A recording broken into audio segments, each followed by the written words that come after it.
Snapshot of Daniel chapter 6. Daniel chapter 6, the characters are King Darius, who was prideful, Daniel, who was faithful to God, his two peers that had carried his same ranking order, and many people that Daniel and the two peers were over.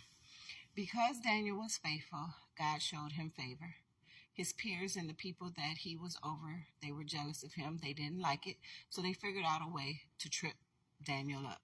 They knew they couldn't get him to do anything wrong, so they decided to go to the prideful King Darius, who cared for Daniel, by the way, and gas him up and say, "Hey, King Darius, all hail to you. You should make a decree that nobody could worship anybody else but you. They can't make petitions to anybody else but you, because you that deal." King Darius, popping his collar, said, "You know what, y'all right. I'm going to do that," and went on and signed the decree. Daniel, being who he was in his chambers with his windows open, not ashamed, not scared, and prayed unto his Lord like he did all the time. So, of course, the haters, they ran to King Darius and told him, and because King Darius cared for Daniel, he was sad about it, but it was nothing he could do. He couldn't change the law. So, as they were putting Daniel in the lion's den, King Darius said, "May the God that you serve keep you as he always does." Darius was so messed up, he couldn't sleep that night. He fasted.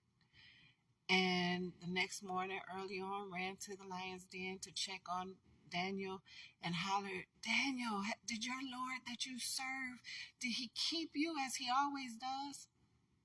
And Daniel replied, "Yes. My faithful God has sent an angel and shut the mouths of the lions." Everybody involved in every situation God deals with. He dealt with the prideful king, made him fast and pray out to the God.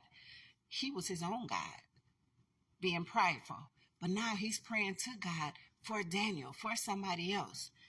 And then he acknowledged God in the end and praised the God that Daniel served. Now the haters, they got what they got. They died. You got to be on the right side of the Lord.